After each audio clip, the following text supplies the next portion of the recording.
Election committee. Back to live show. మనతో live షోలో మాజీ ఎంపీ టీఆర్ఎస్ సీనియర్ నాయకులు మందా జగన్నాథన్ జాయిన్ అయ్యారు. జగన్నాథన్ గారు, ఒకటి సెక్రటేరియట్ నిర్మాణానికి సంబంధించి తరలింపుకు సంబంధించి మేము ఆపాలని స్టే ఇవ్వలేము, కానీ దీనికి సంబంధించి సమగ్ర వివరణతో కౌంటర్ ఎఫిడవిట్ దాఖలు చేస్తే దాన్ని ఆలోచిస్తాం. వాస్తు రీత్యా కూలుస్తున్నాం అంటే కనుక మేము ఇన్వాల్వ్ అవ్వాల్సి వస్తుందని కోర్టు చాలా స్పష్టంగా చెప్పింది. సో ఇప్పటివరకు ప్రతిపక్షాలు అలాగే నరసింహారావు గారు అసలు అవసరం ఏమిటి దాని ఇవన్నీ కూడా మనం మాట్లాడాం, కానీ మీరు దీన్ని ఏ రకంగా సమర్థించుకోదలుచుకున్నారు? ఇప్పుడు ఈ సెక్రటరీ ఈ ప్రాంతాన్ని లేదా జన సమ్మర్దం లేని రోజుల్లో నిజాం కాల రోజుల్లో కట్టినది సెక్రటరేట్. ఆ తర్వాత కాలక్రమేణా ఆ బిల్డింగ్స్ స్వరూపాన్ని మార్చి కొన్ని కొత్త బిల్డింగ్ కట్టారు. ఇవి కూడా దాదాపు నేను అనుకుంటున్న 15 సంవత్సరాల పైన అయిపోయింది లైఫ్ ఇది. ఒక పక్కనేమో జన సమ్మర్దం ఎక్కువ అవుతుంది, రెండో పక్క రోడ్ల విస్తరణ, తర్వాత దీన్ని ఒక విశ్వనగరంగా తీర్చిదిద్దాలన్నప్పుడు లేదా ఇన్ఫ్రాస్ట్రక్చరు డెవలప్మెంట్తో పాటు ఈ భవనాలు ఇవన్నీ కూడా ఒక క్రమమైన పద్ధతిలో ఉండవలసిన అవసరం ఉండింది. నిజాం రోజుల్లో కట్టిన వాటిలో గుంతలు కిలోమీటర్ చాలా ఉండేవి, అసలు షెడ్యూల్ లాగా ఉండేవి. వాటిని ఎన్టీ రామారావు పీరియడ్లో ఎల్ బ్లాక్ తర్వాత ఈ బ్లాక్లను కట్టడం జరిగింది. అందుకని స్పష్టంగా మనము ఆ బిల్డింగ్లో చూస్తుంటాం ఈ కాకతీయాల నాటి ఇది కనపడే విధంగా ఆ దిమ్మలు అవన్నీ కట్టినవి. ఒకటి 15-20 సంవత్సరాల లైఫ్ అయిపోయింది, ఇంకోటి జనసమృద్ధి ఎక్కువైంది. ఈ ఫ్లైఓవర్స్ ఇవన్నీ రావడం ఆ కంజెషన్ ఎక్కువైంది ఈ ప్రాంతంలో.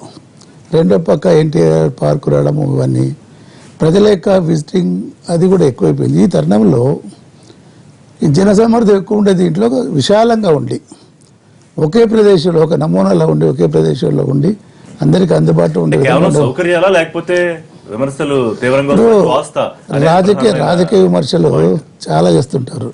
ఇప్పుడు పార్లమెంట్ ఉంది, పార్లమెంట్ని పడగొట్టి కట్టాలంటే వీలవుతుందా చెప్పండి? ఇట్లా కాదు. ఇక్కడ ఏంటంటే ప్రజల సౌకర్యార్థం దీని ఒక సువిశాలమైన ప్రదేశంలో మంచి సౌకర్యాలతో ఒకసారి సెక్రటరీ ఎంటర్ అయితే ప్రజలకు లేదా ఈజీ యాక్సెసిబిలిటీ ఎక్కడ ఉంది. అందుకని ఆ నమూనా చూసారు. ఒక పక్క ఓవర్ లుకింగ్ ఏమో సీఎం గారి బ్లాక్ అవన్నీ, ఆ పక్కనన్నీ దాదాపు ఆల్మోస్ట్ ఆల్ కేంద్రంలోని ఏంది secretary president of India building పైన ఉంటుంది. ఆ తర్వాత ఇటు పక్కనేమో ప్రైమ్ మినిస్టర్ ఆఫీసు, ఇటుపక్క రెండోది డిఫెన్స్, ఇటుపక్క ఫైనాన్స్, ఇటు హోమ్ అంటూ కిందికి వచ్చేసరికల్లా ఆ రైల్వే శాఖ విధంగా సెక్రటరీ బిల్డింగ్ నమూనాలు ఒక పద్ధతి ప్రకారం వచ్చాయి. సో జగన్నాథ్ గారు చూసే ఉంటారు, సరే సౌకర్యాలు లేవనో ఫైర్ సేఫ్టీ అంటానో ఓకే, కానీ వాస్తు అయితే మాత్రం మేము ఖచ్చితంగా ఇన్వాల్వ్ అవుతాం తర్వాత కూడా అని చెప్పి నేను చెప్పాను. ఇక్కడ వాస్తుని ఇక్కడ మా ప్రభుత్వం చెప్పలేదే, వాస్తు చెప్పలేదు. వాస్తు ఉంటే మార్పు చేసుకోవడానికి అవకాశం ఉంటుంది. ఇది అందులో చిన్న చిన్న మార్పులు కూడా చేశాము. రాజకీయ కారణాలు ఎవరు ఇక్కడ ఉన్న వాళ్ళు ఎవరు ముఖ్యమంత్రులు ఎవరు పొడిగయ్యారు అనేది ఇంతకుముందు సీఎం గారు వ్యాఖ్యానించారు. కాంగ్రెస్ నిన్న విమర్శ చేసింది, కొడుకు కోసం మారుస్తున్నారా వాస్తు ఆయనకు అనుకూలంగా ఉండేటట్టు అని కూడా. వీటికి కూడా సమాధానం చెప్పాల్సి. రాజకీయ పార్టీలు విమర్శలు అనుకుంటాను సమాధానం చెప్పవలసిన అవసరం లేదు. ప్రజల సౌకర్యార్థం చేసే వాటికి రాజకీయ పార్టీ తమదైన స్థాయిల్లో కమెంట్ చేస్తూనే ఉంటారు. వాళ్ళు వాటి గురించి లేదా సమాధానం వెనక్కి తగ్గేది అంటే ఇప్పుడు కోర్టులో ఉంది వాద్యం. కోర్టు ఇప్పుడు వాళ్ళు అన్నారు తరలింపు మేము ఆపలేమో అన్నారు. తర్వాత వాస్తు కానీ వేరే విషయాల్లో వచ్చినప్పుడు లేదా డెఫినెట్గా లేదా మేము ఇంటర్వ్యూ అవుతామని చెప్పేసి వాళ్ళు చెప్పడం జరిగింది. కాబట్టి స్పష్టంగా ఒక పక్క కోర్టు కూడా ఏంటంటే ఇది రాష్ట్ర ప్రభుత్వ ప్రిదారగేటు కాబట్టి ప్రజల సౌకర్యార్థం చేసే దీనికి మేము అడ్డుకోమని చెప్పినట్టే కదా. దాన్ని రాజకీయ కోణాల గురించి వీళ్ళు కామెంట్ చేస్తే దానికి జవాబు చెప్పాల్సిన అవసరం లేదంటే. ఇక్కడ ఒక చిన్న క్లారిఫికేషన్, మందా జగన్నాథ్ గారు చెప్తున్నది 2 రకాలుగా ఉంది. అక్కడ కన్సెషన్ ఎక్కువైపోయింది, ట్రాఫిక్ ఎక్కువైపోయింది, కంజెషన్ ఎక్కువైపోయింది, జనసాంద్రత పెరిగిపోయింది. సో అక్కడ దాన్ని తరలింపే ఇంపార్టెంట్, తరలించి కొత్తగా బ్రహ్మాండమైన సెక్రటరీ కట్టుకోవడం అవసరం అనేది ఒక మాట చెప్తాం. తరలింపు అంటే తాత్కాలికంగా నిర్మాణాలు మళ్ళీ పూర్తయ్యేదాకా అదే ప్లేస్ లో కదా మళ్ళీ కొత్త నిర్మాణాలు. అదే కదా అంటే అదే ప్లేస్ లో కొత్త నిర్మాణాలు జరిగితే ఈ యొక్క జనసాంద్రత తగ్గుతుందా? డిఫరెన్స్ ఏముంటుంది అంటారు? ఆ పార్క్ లాగా ఉంటుంది కదా, ఫ్లైఓవర్ లాగా ఉంటాయి కదా, రోడ్లు ఏ విధంగా ఉంటాయి కదా, జనసాంద్రత అదే ఉంటది కదా. తరలింపు చెప్పాను. ఇప్పుడు అస్తవ్యస్తంగా రోడ్లు ఒక పక్క ఎదురు ఒక బ్లాక్ అడ్డం ముందు వీటన్నిటి కలగొట్టుగా పద్ధతి ప్రకారం చేస్తామని చెప్పేది. చూద్దాం మరి గవర్నమెంట్ ఒక వివరణతో ఒక కౌంటర్ అయితే దాఖలు చేయాలి. 2 సంవత్సరాలలో ఎన్నిసార్లు ముఖ్యమంత్రి గారు తన పేషెంట్ కూర్చొని సమీక్ష చేసిండు. ఆయన రావడానికి ఇష్టం లేని ఆయన ఈ బిల్డింగ్ ప్రాక్టికల్ గా ఎన్నిసార్లు ఇబ్బంది పడ్డారంటారు ఎన్నిసార్లు ఇబ్బంది పడ్డారు, ఎన్నిసార్లు కారు స్టక్ ఇదే point ప్రాక్టీస్ కావుంటున్నా ఎన్ని కోరికలు మరి పెట్టుకొని మొత్తం 720 రోజుల్లో ఎంత శాతం సెక్రటేరియట్ నేను అడుగుతున్నా మధుజాగర్ గారిని, నేను అడుగుతున్నా సార్, క్యాంప్ ఆఫీస్ సరిపోలేదు సార్, వాళ్ళు ఉన్న క్యాంప్ ఆఫీస్ 20 కోట్లు కట్టి సరిపోదా? పెట్టుబట్టదా? ఎంత పెద్ద రాష్ట్రానికి సరిపోయే క్యాంప్ ఆఫీసు ఇవాళ 30 కోట్లు పెట్టి 50 కోట్లు పెట్టి 9 ఎకరాలు కట్టాల్సిన అవసరం ఉన్నాయా? దానికి ప్రాముఖ్యత ఎందుకు ఇస్తున్నారు? దానికి ఇవ్వండి. ఆంధ్రప్రదేశ్ ముఖ్యమంత్రి గారు 3 ఇండ్లకు 100 కోట్లు ఖర్చు పెట్టారని చెప్పి వచ్చింది, ఒక ఐటమ్ వచ్చింది. ఖచ్చితంగా అదే పాయింట్ రైట్ కాదు కాదు, నేను అదేమనట్లేదు. దాని గురించి ఎందుకంటే ఒక ముఖ్యమంత్రిగా ఒక దీంట్లో లేదా సౌకర్యాలు ఉండాలి, నాకు మూవ్మెంట్ ఈజీగా ఉండాలి, చేయటం సరే కొద్ది గొప్ప ఖర్చు అటు ఉన్నప్పుడు లేదా అది ప్రజల సౌకర్యాలు. విమర్శలు కూడా బాగా ఎక్కువ స్థాయిలో ఇప్పుడు ఏకపక్షంగా నిర్ణయాలు తీసుకుంటున్నారు. అధ్యక్షుడైతే కమంద హస్తాలు నలిగిపోతుంది తెలంగాణ, ఆ నలుగురు కమంద హస్తాలను కూడా చాలా సీరియస్ కామెంట్ చేశారు. ఇప్పుడు ఎప్పుడు ఉంటాయండి, అందుకని ఇప్పుడు సోనియా గాంధీ, రాహుల్ గాంధీ, రాజీవ్ గాంధీ కూడా తిడుతూనే ఉన్నారు వీళ్ళకాలం మొదటి నుంచి. కానీ మరి వాళ్ళు లేనప్పుడు ఆ పార్టీ పరిస్థితి ఏమైంది? అంతే అంటారా? ఆ పార్టీ పరిస్థితి ఏమైంది? కాబట్టి ఏంటంటే ఆ విమర్శలకు మనం ఇది ఇప్పుడు పెద్దిరెడ్డి గారు మంత్రిగా చేశారండి. ఆయన ఏమి ఆయనకు అన్నీ తెలుసు. ఓ ప్రధానమంత్రి కానీ ఒక ముఖ్యమంత్రి కానీ రోజు వచ్చి సెక్రటరియట్లో కుర్చీకి బంకేసుకొని చేయవలసి ఉంటుంది. దే హావ్ గాట్ ఎనీవేర్, వాళ్ళు ఉన్న దగ్గరే secretariat. That is the constitution.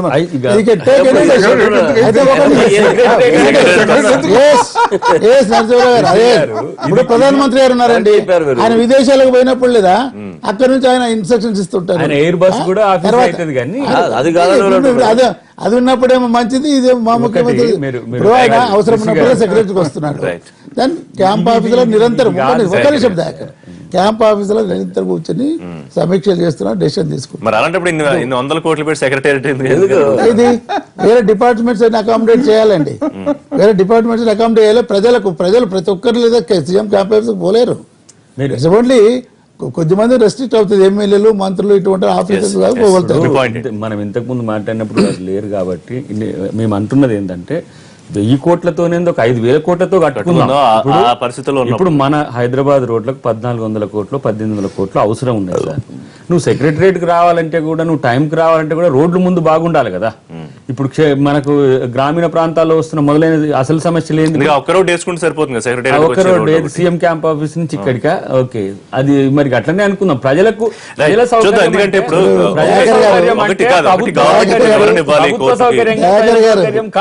Dayakar గారు ఒక ఏళ్ళు నేనైతే చూపిస్తే 4 ఏళ్ళు ఎదురు చూపిస్తే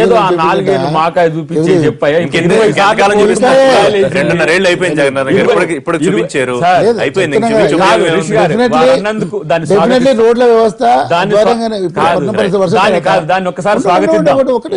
20 సార్లు కోర్టు మొట్టకాయలు చేసింది ఇప్పటికి మీకు.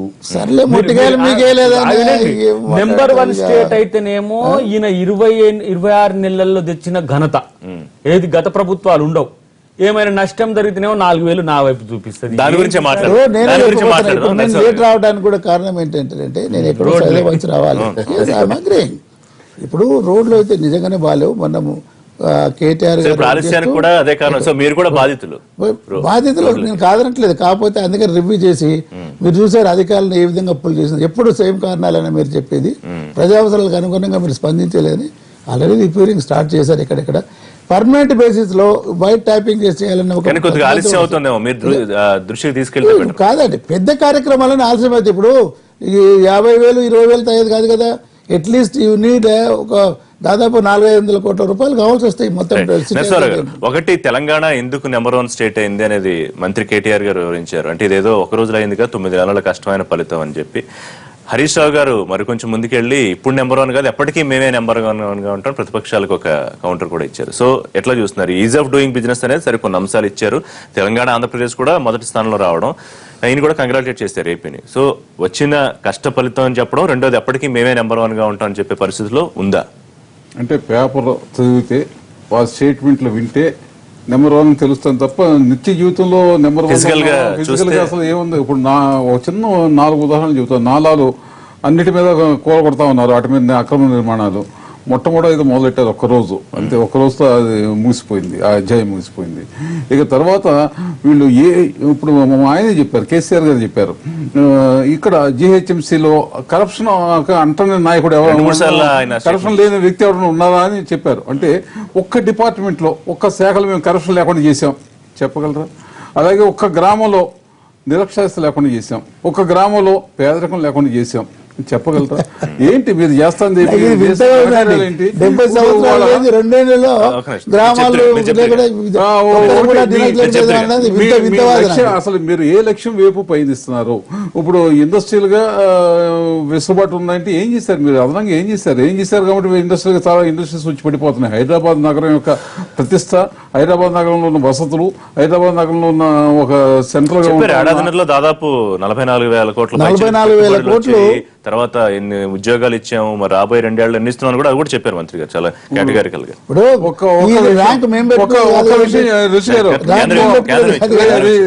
ఒక విషయం చెప్పాలా, చంద్రబాబు నాయుడు గారు ముఖ్యమంత్రిగా దిగిపోయే సమయానికి హైదరాబాద్ నగరాల నుంచి సాఫ్ట్వేర్ ఎక్స్పోర్ట్స్ 6,000 కోట్లు, అదే రాజశేఖర రెడ్డి గారు చనిపోయేసరికి 35,000 కోట్లు, కిరణ్ కుమార్ రెడ్డి గారు అధికారంలో దిగిపోయేసరికి 65,000 కోట్లు సాఫ్ట్వేర్ ఎక్స్పోర్ట్స్. ఈ ప్రభుత్వం మా ఘనకార్యం అనుకుంటే అంతకన్నా హాస్యాస్పదమైంది ఏమీ లేదు. ప్రభుత్వం యొక్క ఇంటర్వెన్షన్ ఎక్కడ ఉంది? ప్రభుత్వం ఏం చేయటం వల్ల నగరాభివృద్ధిని ప్రభుత్వం తన ఖాతాలో వేసుకోవటం సరికాదు, సబబు కాదు. ఇంటర్వెన్షన్ ఎక్కడ కావచ్చు? మీరు ఇంటర్వ్యూని ఎక్కడ అయ్యారు? ఇంటర్వ్యూని అయ్యి లేకపోతే అధ్వానం అయ్యేది మేము ఇక్కడ ఇంటర్వ్యూని అవుతాం వల్ల 2 అంశాలు మనం నిన్న కూడా ఇదే జరిగింది. అంటే 2 అంశాలు, ఒకటి కేంద్రం ఒక ప్రాతిపదిక నిర్దేశించి దాని ద్వారా మ్యాచ్ అయిన వాళ్ళకి నెంబర్ 1 అని లీడర్స్ కేటగిరీలో పెట్టింది. అదొక వైపు అయితే, రెండోది రాష్ట్రంలో పాలన, సంక్షేమ పథకాల అభివృద్ధి, ఈ 2 ఇది వేరు. ఇందులో నెంబర్ 1 గా ఉండడం వేరు, ఇందులో నెంబర్ 1 గా ఉండడం వేరు. ఆ రకంగా చూడాల్సిన అవసరం ఉంది కదా. అంటే కేంద్రం ఇప్పుడు ఈజ్ ఆఫ్ డూయింగ్ బిజినెస్ అన్నది కొన్ని పెట్టింది. ఈజ్ ఆఫ్ డూయింగ్ బిజినెస్ ఉన్నంత మాత్రం ఆ బిజినెస్ అంతా వచ్చి పడిపోతున్నాయి కాదు. ఆ నగరం అసలు అంతకుముందు అది లేనప్పుడు బ్రహ్మాండ అభివృద్ధి ఎలా చెందింది? ఎవరు అసలు పరిపాలనే లేదు. రాజశేఖర రెడ్డి గారు చనిపోయినప్పటి నుంచి మళ్ళీ ఇక్కడ దాకా అన్ని ఎస్టేషన్స్ కిరణ్ కుమార్ దిగిపోయేసాక, కానీ సాఫ్ట్వేర్ ఎక్స్పోర్ట్స్ డబుల్ ఎందుకైనాయి, ఎలా అయినాయి? ఆయన పరిపాలన లేకపోయినా సరే, అంటే ప్రభుత్వం యొక్క పాత్ర పరిమితమైంది. ఆ విషయాన్ని గుర్తించకుండా ప్రభుత్వమే ఘనకార్యాలు చేస్తాను అనుకుంటే అంతకన్నా ఆత్మవంచం లేదు, పరవంచం లేదు. రైట్. పెద్దిరెడ్డి గారు, అంటే ఏం ఘనత లేదనుకోవాలా? 9 నెలల్లో మరి కష్టపడ్డాం కాబట్టి ఫలితం వచ్చిందని మంత్రి చెప్తున్నారు. అలాగే పరిశ్రమలు, ఉద్యోగాలు లెక్క కూడా చెప్పారు. అయితే ఏ ఘనత లేదని అనుకోవాలా? తెలంగాణ రాష్ట్రం డెఫినెట్ గా నంబర్ 1 గా ఉండాలనే కోరుకుంటాం మేము. తెలంగాణ బిడ్డలుగా నంబర్ 1 గా దేంట్లో ఉండాలని కోరుకుంటాం అంటే, ప్రజలు సుఖశాంతులతోటి మేము చాలా సంతోషంగా సంతృప్తిగా ఉన్నాం అనుకునేటువంటి ఆ నంబర్ 1 కొరకు మేము ఎదురు చూస్తున్నాం తప్ప, మనం సాంకేతిక పరమైనటువంటి టెక్నికాలిటీస్కి వెళ్ళిపోయి అది ఒక 1%, 2% వల్ల లబ్ధికి సంబంధించిన అంశం అయినప్పటికీ కూడా ఇది ప్రగతి అని చెప్పి అది నంబర్ 1 కింద మనం కౌంట్ చేసుకోవడం డెమోక్రసీలో అది ఎంత సర్పమైంది కాదు. ఎస్, ఈజ్ ఆఫ్ బిజినెస్ లో 2 రాష్ట్రాలు విడిపోయిన తర్వాత కన్సాలిడేషన్ లో ఇలాంటి స్పీడ్ ఉంటుంది. ఏ రాష్ట్రానికైనా విడిపోయిన తర్వాత కన్సాలిడేషన్ లో సెటిల్మెంట్స్, కొంతమంది ఇక్కడ అక్కడ పోవాలని మొదట్లో కొన్ని విమర్శలు వచ్చాయి కదా, అది కూడా ప్రస్తావించారు మంత్రి. ఇప్పుడు కొత్త రాష్ట్రం, ఇంకా పాలన పరంగా అనుభవం రావాలి, పెట్టుబడులు రావడం ఇబ్బంది అవుతుంది, ఇవి కూడా వ్యాఖ్యానించారు. సో అట్లా లేము, గొప్పగా ఉన్నామని చెప్పి నేను మంత్రి అదే మంత్రి గారు అదే ముఖ్యమంత్రి గారు 1 సంవత్సరం వరకు కూడా ఏం మాట్లాడారంటే, మాకు అసలు అధికారుల విభజన జరగలేదు, ఎక్కడ సరిగలేదు, మాకు ఆఫీసు లేదు అని అక్కడ చెప్పిండు, ఇక్కడ ఏం లేదని చెప్పిండు. ఈ రోజు వరకు కూడా కొత్త ప్రభుత్వంలో మేము ఏం చేయలేకపోతున్నాం, ఇంకా మాకు గాడిలో పడలేదు అని చెప్పి, గాడిలో పడినటువంటి వాళ్ళు నంబర్ 1 కాగానే గాడి మా పడ్డ తర్వాత మేము చేసినామని చెప్పి తప్పేం పట్టలే కదా. నంబర్ 1 ఇప్పుడు ఉండాలి కోరుకుంటున్నా. కానీ నంబర్ 1 అనేది ఎప్పుడు చెప్పాలంటే ప్రజలకు అర్థమయ్యే భాషలు చెప్పాలి. ఈజ్ ఆఫ్ బిజినెస్ లో వాళ్ళకు ఉన్నటువంటి కొన్ని సాంకేతికమైన గైడ్లైన్స్ లో నంబర్ 1 వాళ్ళు చెప్పగానే ప్రజలందరూ మేము నంబర్ 1 అయిపోయినాం, మాకు ఇబ్బందులు లేకుండా పోయినాయి, సమస్యలను పరిష్కారం అయిపోయినాయి, ఇచ్చిన హామీలను నెరవేర్చినాయి, అది కౌంటర్ ప్రొడక్ట్ అవుతుంది. ఒకసారి గత ప్రభుత్వాలు కూడా ఏం చేసినాయంటే, ఇండియా ఇస్ షైనింగ్ అంటే మొత్తం దివాలు తీసిపోయింది, ఎక్కడ వెళ్ళిపోతుంది చూపెట్టమన్నారు. ఇవాళ కూడా అన్ని ప్రాబ్లమ్స్ సాల్వ్ అయిపోయినాయి, నంబర్ 1 వచ్చేసినామంటే ఏ పేద ప్రజలు ఏమనుకుంటారు? 3 ఎకరాల భూమి రావాల్సిన ఇవాళ కాకపోతే రేపు వస్తా అనుకునే దళితులు ఏమనుకుంటారంటే, ఇక ఇవ్వకుండానే నంబర్ 1 అయిపోయినట్టుడికి మాకు ఇవ్వడు కావచ్చు అనే అభిప్రాయానికి వచ్చేసే పరిస్థితి వస్తుంది. దానివల్ల కౌంటర్ ప్రొడక్ట్ అవుతుంది. మీరు చేస్తూ పోండి, సింప్లిసిటీని మెయింటైన్ చేయండి, దుబారా ఖర్చు తగ్గించుకోండి, రాష్ట్ర అవసరాలు, ప్రజల అవసరాలు దృష్టిలో పెట్టుకోండి. ఇదంతా ఎందుకు చెప్తున్నాం అంటే, ఈ రాష్ట్రం ఇబ్బంది కావద్దు, గవర్నమెంట్ కూడా ఇబ్బంది కావద్దు, నాయకత్వం కూడా ఇబ్బంది కావద్దు అని సలహా ఇచ్చే ప్రయత్నం కొంతమంది చేసినప్పుడు వినే మూడ్ లో ఉండాలి. మాట్లాడదాం. హరీష్ రావు గారు చేసిన పొలిటికల్ కామెంట్స్ కూడా మాట్లాడడం. దయాకర్ గారు మీరేం చెప్తారు నెంబర్ 1 పొజిషన్ సంబంధించి? ఇప్పుడు ఇదొక మైండ్ గేమ్. దీని కాస్ట్ ఒక 500 to 600 crores అయి ఉంటాయి ఈ 2.5 సంవత్సరాల్లో. ఏంటి, ఒక నెంబర్ 1 ఏమో సర్వే, ఒక నెంబర్ 1 ఏమో VDPS అనేది అది నేషనల్ లెవెల్లో ఉన్న ముఖ్యమంత్రులకు మధ్యన పెట్టిన నెంబర్ 1. ఇదేమో కేంద్ర ప్రభుత్వం ఇచ్చిన నెంబర్ 1. ఈ 100 కోట్ల లేకపోతే 50 కోట్ల 120 కోట్ల కంపెనీలు ఇచ్చుడు కాదు. ITR అనే ప్రాజెక్ట్ చాలా ప్రెస్టీజియస్ ప్రాజెక్ట్. చైనా అంటే మనం చెన్నైకి అనుకున్నారు, బెంగళూరుకి అనుకున్న తర్వాత ఇప్పుడు పొన్నాల లక్ష్మయ్య గారు ఉన్నప్పుడు ఇక్కడికి 1,10,000 కోట్ల ప్రతిపాదనలతో ఇక్కడికి రావడం జరిగింది. మీరు అమెరికాలు పోయి ఈ TSI పాస్ అని తెచ్చి సంవత్సరానికి 6,000-7,000 ప్రాజెక్టు మూతబడుతున్న పరిస్థితులు ఏమో చెప్పట్లేరు. But ITR project outer ring రోడ్కు చాలా ప్లాన్డ్ గా ఒక స్ట్రాటజిక్ మూవ్మెంట్ ఉండాల్సిన పరిస్థితుల్లో మీకు అటువైపు మూవే లేదు, కేంద్రానికి ఒక సోయి లేదు, మీకు ఒక అసలు దాని మీద రాద్ధాంతం చేయాలనే ఒక ఆలోచన కూడా లేకపోవడం అంటేనే మీరు ఇండస్ట్రియల్ పాలసీ పట్ల మీకున్న నిబద్ధత ఏందో తెలుస్తుంది. ఎలా ప్రభుత్వము 9 నెలల్లో గనక ఈజ్ ఆఫ్ డూయింగ్ లో నెంబర్ 1 కాగలిగితే మనం ఈ 2.5 సంవత్సరాల్లో కనుక ITR ప్రాజెక్ట్ మీద కాన్సన్ట్రేట్ చేస్తే మినిమం 45,000 crores ఇండస్ట్రీస్ ఇక్కడికి వస్తుండే. మీరు ప్రైవేట్ ఉద్యోగాల గురించి చెప్తున్నారు. ఇప్పుడు యాపిల్ వచ్చింది అనుకోండి, 12,000 మామూలు స్థాయి ఉద్యోగాలు వస్తాయి, 2 నుంచి 3,000 టెక్నో క్రాఫ్ట్స్ వస్తారు. ఇంటలెక్చువల్స్ దాదాపు 800 నుంచి 900 మంది వరల్డ్ క్లాస్ ఇంటలెక్చువల్స్ ఇక్కడ ఉంటారు. దాని గురించి చర్చిస్తే తెలంగాణకి ఏం సమస్య? నాకు ఆదిలాబాద్ లో ఉండే గోండికెట్ల ఉద్యోగం రావాలని నేను చూస్తాను. నేను ఇప్పుడు ఇక్కడ ఎకలాజికల్ బ్యాలెన్సెస్ కానీ ఇక్కడ ఉన్న పరిస్థితుల దృష్ట్యా ఎవరైనా కూడా ఎంత లేదన్నా పోతుంటాయి, ఇండస్ట్రీస్ వస్తూనే ఉంటాయి. ఇక్కడ ఈ బిజినెస్ పొటెన్షియల్ ప్రభుత్వమే ఈ డక్కన్ ప్లేట్ ని కట్టి అని చెప్పుకోవద్దు. ఎందుకంటే ఇక్కడ ఎప్పుడు వస్తూనే ఉంటాయి. యాపిల్ అనేది 2012లో కిరణ్ కుమార్ రెడ్డి గారు మొదట వచ్చినప్పుడు ప్రతిపాదన, ఈ రోజు వచ్చింది. సరే యాపిల్ మేమే తెచ్చినాం అనుకున్నారు. ఈ ఇండస్ట్రీస్ అంతా కూడా ఇప్పుడు ఈ మాదాపూర్ హైటెక్ సిటీ ఏరియాలు అందరూ మర్చిపోతున్నారు. మీరు కాంగ్రెస్ నేతగా గతంలో కాంగ్రెస్ అధికారంలో ఉన్నప్పుడు ఇలాంటి ర్యాంకులు ఎప్పుడన్నా వచ్చాయా? రెండోది అంటే మొత్తం మనకి ఆంధ్రప్రదేశ్ మొత్తం మీద నాకైతే గుర్తులేదు ఈజ్ ఆఫ్ డూయింగ్ బిజినెస్ లో వచ్చినట్టు. రెండోది పెద్ద పెద్ద యాపిల్ లాంటి సంస్థలు కూడా వచ్చినట్టు గుర్తులేదు. అంటే ఏదో ఒకటి ఆకర్షించగలుగుతోందని కదా తెలంగాణ ప్రభుత్వం. ఒకవేళ దాన్ని అందుకనే 600 కోట్ల ప్రాజెక్టు గురించి చెప్పిన దాన్ని మీరు పట్టించుకోలే. ఫ్రంట్ పేజీలో చిన్న వాటికి కూడా నెంబర్ 1 అని చెప్పేసి చర్చ పెట్టే పరిస్థితులు అప్పుడు మీడియాకి లేవు. మీడియా మేనేజ్మెంట్ ఈ స్థాయిలో లేవు. 29 రాష్ట్రాల్లో ఫ్రంట్ పేజీలో తెలంగాణ ప్రభుత్వం యొక్క అభివృద్ధి కార్యక్రమాలు వచ్చిన తర్వాత ఆ పిల్లివిత్తిరి కానీ ఆ సర్వే ఓడేవాడో ప్రజారంజకమైన సీఎం అని అంటే నేనే అని పెడతాడు. ఎవరు? అఖిలేష్ సమస్యలనే ఉండే, నితీష్ కుమార్ ఇప్పటికి తడబడుతూనే ఉండే, మమతా ఎట్లున్నదో మనం చూస్తూనే ఉన్నాం, జయలలిత హాస్పిటల్లోనే ఉండే. నీకు 17 ఎంపీలు ఉన్న పైబడిన ఎవరున్నారు ఇంకా రాష్ట్రాల ముఖ్యమంత్రులు? ఈయన ఫీల్ గుడ్ ఫ్యాక్టర్ మొత్తం అంతా బాగే చేస్తున్నా అని మీరు 10 అంశాలు మీరు సమగ్ర సర్వే పెట్టుకోండి.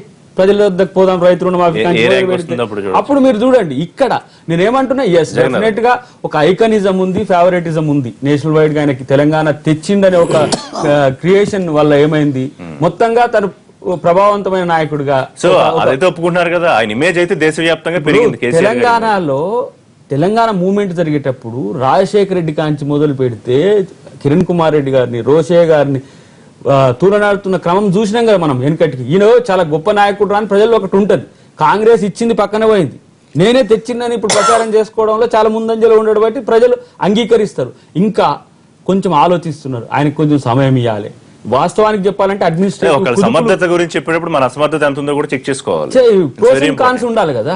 ప్రోస్ అండ్ కాన్స్ లేకుండా ఊకనే బట్టి ఏదో మానే ఆయన చూడు తనే శక్తివంతుడు అనే ఒక ఫీలింగ్ ఆయనలో ఉన్నది. చాలా మంది శక్తివంతుల్లో నేను ఒకరిని అనుకుంటేనేమో సమస్య లేదు, మొత్తం నేను మాత్రమే నెంబర్ 1 అని ఆయన అంటున్నాడు. ఒకటి ఎంత కష్టపడితే ఈ ర్యాంక్ వచ్చిందని చెప్పారు, దాన్ని వెల్కమ్ చేయాలి. అయితే కేవలం TSI పాస్ వల్లే ఈ ర్యాంక్ సాధ్యమైంది కూడా మంత్రి గారు ఏదో కామెంట్ చేశారు. అంటే మిగతా డిపార్ట్మెంట్లు పెద్ద గొప్పగా పనిచేయట్లేదని దాని ఉద్దేశమా, ఎట్లా అర్థం కాలేదు అది. ఇప్పుడు వస్తూ ఒక న్యూస్ ఐటమ్ చదివా నేను.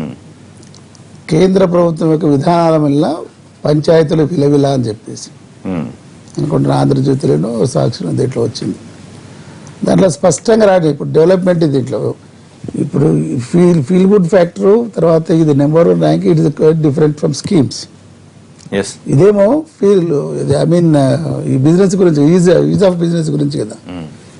ఈజ్ ఆఫ్ బిజినెస్ ద్వారా ఇన్వెస్ట్మెంట్స్ వస్తే ఇక్కడ డెవలప్మెంట్ ప్లస్ ఎంప్లాయ్మెంట్ జనరేట్ అవుతుంది. It's factor. ఐటీఐఆర్ గురించి మాట్లాడారు ఎవరు, మన దయాకర్ గారు. ఆ రోజుల్లో ఐటీఐఆర్ తీసుకురావడానికి మేమంతా ఇక్కడ almost it has gone to ఇక్కడికి లేదు చెన్నైకి, ఐ మీన్ తమిళనాడుకు.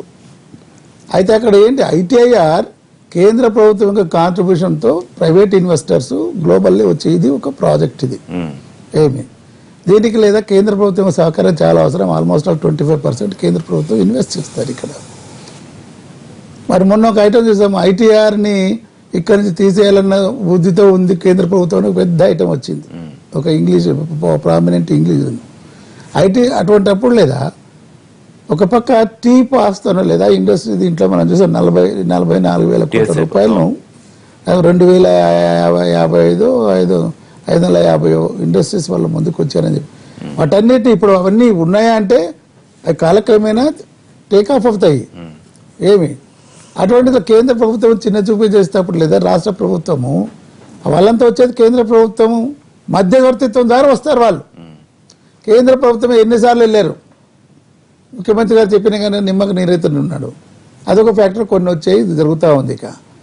ఇక డిఫరెంట్ ఫ్యాక్టర్స్ ఈవెన్ గవర్నమెంట్ దీంట్లో కేంద్రం నుంచి నిధులు వస్తూ ఉంటాయి. అది వాళ్ళేదో పుణ్యానికి ఇచ్చేది కాదు. ఇప్పుడు ఈ రెండింటిని మీరు కలుపుకుని మేమే నెంబర్ 1 చెప్పడం ఎంతవరకు కరెక్ట్? ఇప్పుడు ఒకటి ఇచ్చింది కేంద్ర ప్రభుత్వం, కొన్ని అంశాల ప్రాతిపదికగా ఈ ర్యాంక్ ఇచ్చింది. మంత్రి హరీష్ గారు చేసిన కామెంట్ ఏంటంటే ఇప్పటికీ కాదు ఎప్పటికీ మేమే నెంబర్ 1 అనేది పొలిటికల్ గా మీరు కాంగ్రెస్ పార్టీ వాళ్ళు అవినీతి మాట్లాడితే ఏముంది, కాంగ్రెస్ పార్టీ నేను కూడా ఉన్నాను. ఇలా వచ్చింది చూడు, ఏదో అది వీటిని కొనే దీంట్లో లేదా 82 కోట్ల రూపాయలు ఎవరో ఒక ఆయనకు లంచం ముట్టింది అని చెప్పేసి అది యూపీఏ గవర్నమెంట్ వచ్చింది. పెద్ద 25,000 కోట్ల 25 కోట్లు డెవలప్ 25 కోట్లు కేసీఆర్ తీసుకుంటారు. 30 మంది ఇప్పుడు ఒకటి నేను అడిగింది మీరు చెప్పలేదు. కేవలం ఐటీ పాలసీ వల్లే నెంబర్ 1 సాధ్యం. మిగతా డిపార్ట్మెంట్లు పరిశ్రమల్ని ఆకర్షించే విధంగా పనిచేయట్లేదా అని ప్రశ్న అడిగాను నేను. ఏది ఐటీ ఒకటే కాదు కదా, వేరెవరిని ఇండస్ట్రీస్ అని వస్తున్నాయి కదా. కరీంనగర్ లో స్టీల్ ఫ్యాక్టరీ రావడానికి ఆస్ట్రేలియాలో వీళ్ళంతా ముందుకు వచ్చారు. ఇవన్నీ వాళ్ళకు వసతులు, తర్వాత ఇక్కడ కంజనల్ అట్మాస్ఫియర్ ఉంటేనే ఇన్వెస్టర్స్ వస్తారు కానీ లేదా ఎక్కడ పోయి అడవిలో పెట్టమంటే పెట్టరండి. ఇదంతా వ్యవసాయానికి సంబంధించి ర్యాంకు సంబంధించి సమాధానం ఏంటంటే కాంగ్రెస్ పార్టీ ఆపరేషన్ లేవనెత్తింది. వ్యవసాయంలో ఎన్నో ర్యాంకులో ఉన్నాం చూసుకోవద్దాం మనం అని చెప్పి. ఇప్పుడు ఇది నేను ఇచ్చారు కదా 7వ 8వ ర్యాంకు 10వ ర్యాంకు ఇచ్చారండి. దీంట్లో నెంబర్ 1 అవద్దా ఎవరు అవుతుంది? ఇప్పుడు మేము వచ్చిన తర్వాత ప్రాజెక్ట్ కన్స్ట్రక్షన్ రీడిజైన్ చేసిన తర్వాత నీటి లభ్యత ఎక్కువైనప్పుడు ఆటోమేటిక్ గా లేదా అది అవుతుంది. జలయజ్ఞం పేరిట ప్రాజెక్టులు కట్టే ఏ ప్రాజెక్టులు తెలంగాణలో పూర్తి చేశారండి? ఆంధ్ర ప్రాంతం ప్రాజెక్టు శరవేగంతో ముఖ్యమంత్రి గారికి ఉండవయ్యా బాబు, నువ్వు చాలా యువకుడు, చాలా నేర్చుకో. నువ్వు వేరే వాళ్ళు మాట్లాడుతూ అడ్డుపడడం నేర్చుకోవచ్చు. అబద్ధం నువ్వు చెప్పా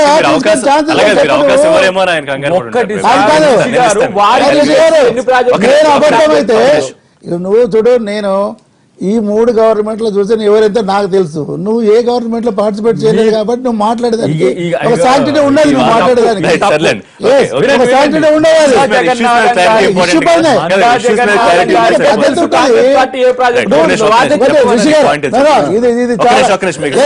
ఇది చెప్పలేదు మమ్మల్ని. మేము చెప్తుంటే ప్రజలకు అడ్డుపడతారంటే చెప్పారు. మీరు చెప్పేటప్పుడేమో నేను కాము వింటుంటాను. మీరు నోట్లు మాట్లాడుతూ లేదు. ఒకటి ఇందాక మన వీరు కూడా అన్నారు, ఎవరంటే ఇవన్నీ ఇట్లా చేసా ఏది ఈజ్ ఆఫ్ బిజినెస్ తీసుకోలేదా మేము అదా ఇదా అంటారంటే ఓవరాల్ గా దేశవ్యాప్తంగా చూడండి. ఈ నీతి వచ్చిన తర్వాత లేదా వీటిని పర్సెంటేజ్ పెంచేవారు 42 పెంచేసి లేదా ఆల్మోస్ట్ ఆల్ గవర్నమెంట్ స్కీమ్స్ అన్ని రాష్ట్ర ప్రభుత్వం నెట్టిపడేసి.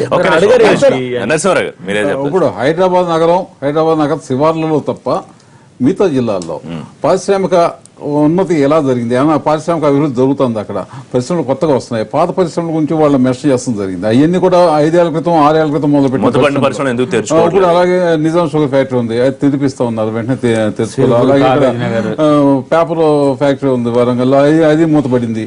అందువల్ల జిల్లాల్లో పరిస్థితి ఏంటి? హైదరాబాద్ నగరం డైనమిక్స్ పనిచేస్తాయి. ఇక్కడ సిటీ ఏ సిటీ అయినా అభివృద్ధి చెందుతుంది, అంతే తప్ప దేశం మొత్తం మీద అభివృద్ధి చెందిన సిటీ ఏమీ లేదు. ఎంత చెత్త పరిపాలన ఉన్నా సరే సిటీలు అభివృద్ధి చెందుతాయి, కానీ సిటీ వేరు, మిగతా జిల్లాలు వేరు. ఇప్పుడు ఖమ్మం ఉంది, ఖమ్మంలో వాళ్ళ మొత్తం 50 కోట్లు 60 కోట్లు పరిశ్రమలు వచ్చినాయి అన్నారు గత 5 ఏళ్లుగా. ఏమున్నాయి అసలు పరిశ్రమలు ఉన్నాయి ఖమ్మంలో? ఖమ్మం చాలా పొటెన్షియల్ డిస్ట్రిక్ట్. అలాగే మిగతా అన్ని జిల్లాల్లో కూడా ఏ జిల్లాల్లో పరిశ్రమలు వస్తున్నాయి? తెలంగాణ అంటే కేవలం హైదరాబాద్ నగరమేనా, లేక మొత్తం జిల్లాలు కూడా కలిగా? మిగతా జిల్లాలను ఎలా అభివృద్ధి చేస్తున్నారు పారిశ్రామికంగా అన్నది వారు ఆలోచించడం క్లియర్. అది పెద్దిరెడ్డి గారు మీరు చెప్తారు, కంక్లూడ్ చేద్దాం. పెద్దిరెడ్డి గారు, నేను హరీష్ గారు మాట్లాడి సార్ ఎప్పటికీ మేమే నంబర్ 1 అని రాజకీయంగా చెప్పుకుని ప్రతిపక్షాలు కుళ్ళు రాజకీయాలు చేస్తున్నాయని చెప్పి ఎన్నికల్లో ఎన్ని ఫలితాలు చూసినా గ్రేటర్ ఎన్నికల్లో బొక్కబోర్లా పడ్డా అటు కాంగ్రెస్ కి బుద్ధి రాలేదు, సరే టీడీపీని అయితే ఆయన అడ్రస్ లైన్ పార్టీగా అభివర్ణించారు. మరి ఏమిటి సమాధానం? అసలు రాజకీయ అవగాహన లేని వాళ్ళు మాట్లాడే మాటలు. రాజకీయంగా ఎప్పుడు కూడా ఎవరు అడ్రస్ ఉంటారో, ఎవరు అడ్రస్ గలంతో చెప్పడం ఎవరికి సాధ్యమే పని కాదు. చాలా పెద్ద పెద్ద మహానుభావులు చరిత్రలో ఆ విధంగానే మాట్లాడి ఏవేవి పేర్లు కూడా మనం చాలా చూసాం. అందుకని ఆ విధంగా అది ఎప్పుడైతే మనిషిలో ఆ భావన వస్తుందో అది పరాకాష్ఠ చేరినట్లే, అది పతనానికి నాంది. శ్రేణులకు కాన్ఫిడెన్స్ ఇచ్చే కామెంట్స్ కూడా చూడొచ్చా ఆ పార్టీ శ్రేణులకు కాన్ఫిడెన్స్ ఇవ్వడం అనేది ఇది కాదు. నేను ప్రతిపక్షాలు ఏం లేకుండా చేసినాం, ఏమి ఉండవు, ఏమిటి మేము రికగ్నైజ్ చేయము, మేము బ్రహ్మాండంగా ఉన్నామని వాళ్ళు మాట్లాడుకోవడం వల్ల తాత్కాలికమైన ఉపశమనం జరుగుతుంది తప్ప శాస్త్రీయమైన ఉపశమనం జరగదు. అదే రివర్స్ బ్యాక్ అవుతుంది. ప్రజలు కొంత టాలరెన్స్ కొంతవరకే ఉంటుంది. ఆ టాలరెన్స్ లిమిట్స్ దాటిన తర్వాత రియాక్షన్ స్టార్ట్ అయితే ఆ దెబ్బ కొడితే ఎట్లా ఉంటుందో మనకి ఎవరికి అర్థం కాదు. గుయ్యమనే పరిస్థితి. 10 రోజులు అయితే ఇంకే ఓట్లు పడతాయి, 10 రోజులు రిజల్ట్ వస్తాయి అనుకునే ముందు కూడా సర్వే చేయించుకుని నంబర్ 1 అనుకునే వాళ్ళందరూ కూడా బోల్తాలు పడ్డాయి. అనేక సందర్భాల్లో మనం చూసాం ఈ చరిత్రలో. మన జగన్ గారు నాకంటే వారికి తక్కువ అనుభవం లేదు, వారికి అపారమైన అనుభవం ఉన్న వ్యక్తి, పార్లమెంట్ లో చూసిన వ్యక్తి. కనుక అంతగా ఎక్కువగా మనం విరవేగొద్దు. అంతగా ఎక్కువ మనము సెల్ఫ్ డబ్బా కొట్టుకుని పొగడతలలో తాము మునిగిపోవడం అనేది అది సరి అయినటువంటి విధానం కాదు డెమోక్రసీలో. ఇలా వీఆర్ ఆఫ్టర్ ఆల్ కస్టోడియన్స్, ప్రజల ట్యాక్స్ పేయర్స్ కు కస్టోడియన్స్ ఉన్న వాళ్ళము. వాళ్ళ కష్టాలు తీర్చే దాంట్లో మేము ఇది చేయగలిగామని చెప్పుకునే బాధ్యత నీకుంది తప్ప ఇది రాజకీయ వ్యవస్థలో ఉన్నట్టు నేను this is mine, I'm doing everything is mine అని చెప్పేసి అని వ్యక్తిగతమైన మాట్లాడుకోవడం అనేది అది డెమోక్రసీలో ఏమాత్రం కూడా సరైన పద్ధతే కాదు. జాతీయ మీడియా సర్వేలు, ప్రజలు, ఇతర రాష్ట్ర ప్రభుత్వాలు, కేంద్రం మొత్తం అంతా వేణోళ్ల స్తుతిస్తోంది తెలంగాణ సర్కారు ఘనత గురించి అని మంత్రి గారు నేను ఒకసారి మీ అందరికీ గుర్తు చేశారు. కాంగ్రెస్ ను కూడా విమర్శలు చేశారు. ప్రభుత్వానికి మంచి పేరు వస్తే కాంగ్రెస్ తట్టుకోలేకపోతుంది.